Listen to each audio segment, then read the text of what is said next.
My name is Phil Hamm. I'm an extension plant pathologist with Oregon State University, stationed at a research station in north central Oregon, just across the border from Washington. Zebra chip first emerged in the Columbia Basin this year.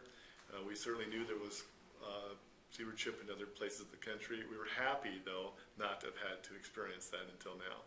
Clearly, we had psyllids that came in carrying Liberibacter with them.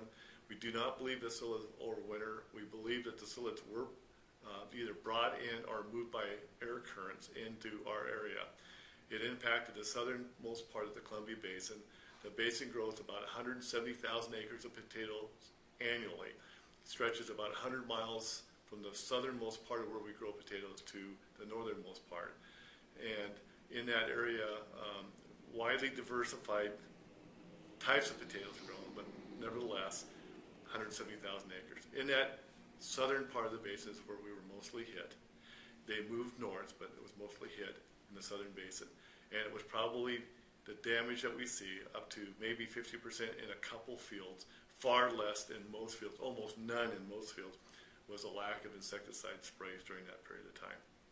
We believe the psyllids came in about the 15th to the 25th of June, backdating symptom development, and unfortunately during that whole window of time, or fortunately depending on how you look at it, there were no leaf hoppers, tuber worm, aphids, or Lepidoptera worms eating on the foliage at that point, so no sprays were being done.